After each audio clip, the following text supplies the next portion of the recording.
If rumors are to be believed, it looks like Jude Bellingham is going to be headed to Real Madrid this summer, prematurely ending what was sure to be the most dramatic, rumor-filled transfer story of the summer.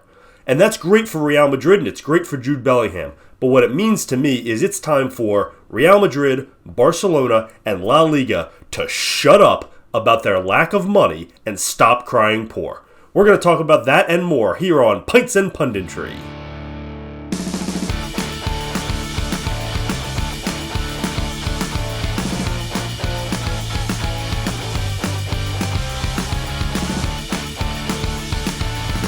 Welcome back to Pints and Punditry here at Total FIFA Career Mode. If you don't already, be sure to subscribe to the channel for me. Like this video while you're at it. I definitely want to get some comments below. Please tell me what you think. Is this a good move for Jude Bellingham? A bad one? Good for Real Madrid? Bad? Who lost out? You tell me. I'd love to get your thoughts in the comments. And of course, the discussion always continues on Twitter at TotalFIFACM. So this was the big one. We didn't expect to get this already. This is the big story that we were sort of anticipating, dragging out all summer. Jude Bellingham, and where was he going? He's probably the biggest fish on the market this summer. There was hopes that teams could get him last summer or January, but this summer looked like the time when Borussia Dortmund was going to be willing to part with him, knowing they were not going to be able to keep him forever.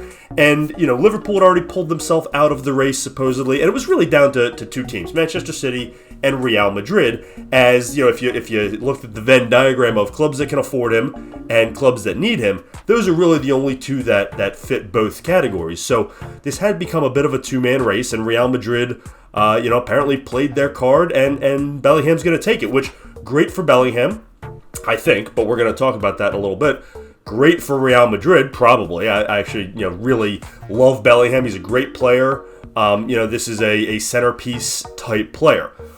But what I want to talk about first are the finances involved. And we don't know the exact number yet. I've seen it rumored anywhere from, 80 million euros to 130 million euros. It's probably on the higher scale. If it's not over 100, I'd be shocked.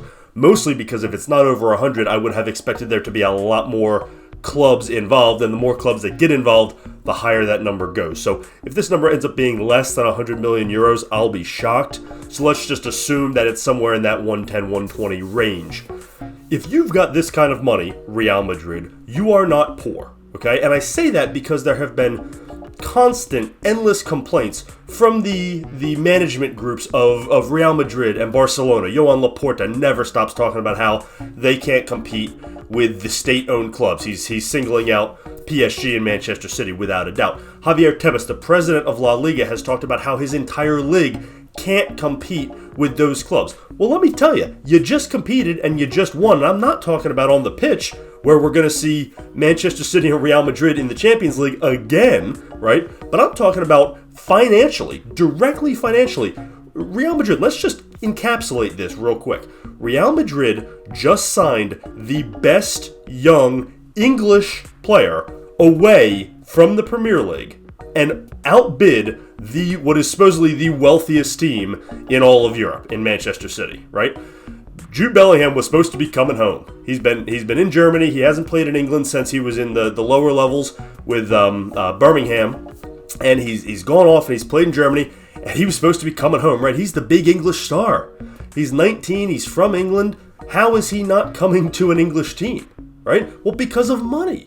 Because of money. And Real Madrid, I get it. It's a huge draw. There's a ton of history there and experience, but you'd think that would matter less to an English player than it would to a Spanish player, for instance. If Jude Bellingham was Spanish, I would get this more, right? But he's going to a Spanish club, so there's got to be a financial implication involved. And the reports say he's going to make about 20 million a year, which is fantastic for him, and that's a huge salary.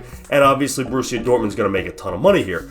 But it's the money. It's the money that talks. So you can't make this signing and then cry poor. Broke maybe now that you've made it, but you can't cry poor. Barcelona, you're trying to go back out and get Lionel Messi. You're not poor. You're broke because of your own terrible decision-making, but you're not poor. Last year you got Robert Lewandowski, you got Rafinha. You're trying to sell players off to now get Messi. You're not poor. There's money there. Just because you're competing with a nation state who spends a lot of money, it doesn't mean you can't compete. You just have to make better decisions, okay?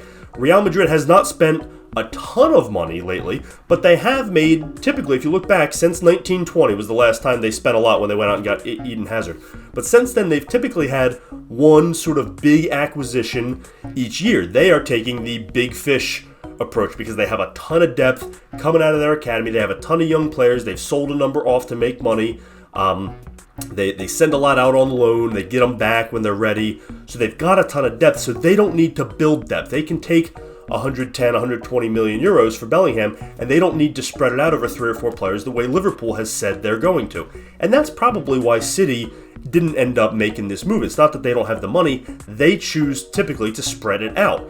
Julian Alvarez's and Manuel Akanji and, those types of players. And they'll get 4 or 5 guys and have the depth and be able to rotate heavily. That's their strategy. Hey, more power to them. Real Madrid goes for the big fish. That's great. I'm not saying right or wrong here, but don't tell me you're poor. Don't tell me La Liga can't compete with the Premier League when you just poached the biggest English star of his generation away from the Bundesliga over every single Premier League club. Nobody's buying what you're selling. You're not poor. You might be broke, but when you say you're broke, it's your own doing, Barcelona. I'm talking to you more than Real Madrid. Great move for Real Madrid. Congratulations. I think it'll work out well for them. Bellingham is a remarkably talented player. He does have a lot of wear and tear on his body for 19, but that's a problem for whoever has him at 30, not now. So, fantastic move for Real Madrid. Now, is it a fantastic move for Jude Bellingham? Probably. Yeah, probably. The Real Madrid midfield, as talented as they are, is aging. So there will be room for him to come in. We mentioned Modric, but it's aging and it's ready for some turnover.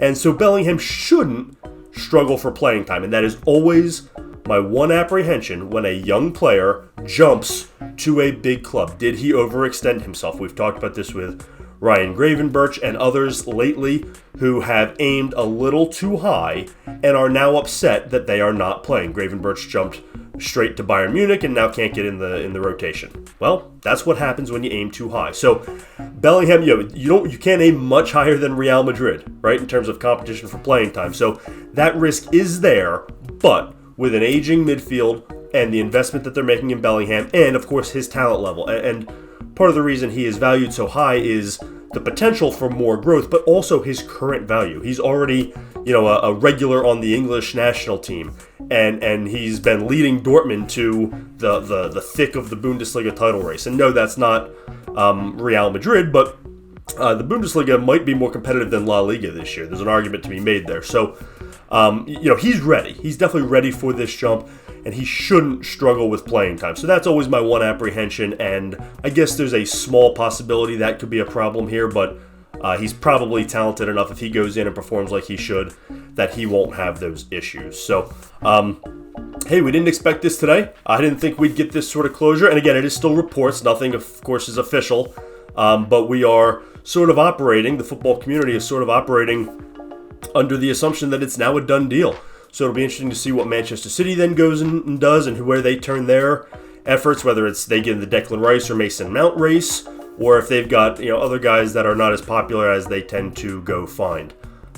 We will see. I can't wait to see how it plays out. I would love to get your thoughts. Am I right? Am I wrong? Is this great for Bellingham? Is it a disaster? Is Real Madrid making great moves? Are they a disaster? Do they have every right to cry poor? I think not. But comment below. Make sure you hit that subscribe button for me, like the video, and of course, follow us on Twitter at TotalFIFACM. Thanks as always for joining us here on Pints and Punditry. This is Total FIFA Career Mode.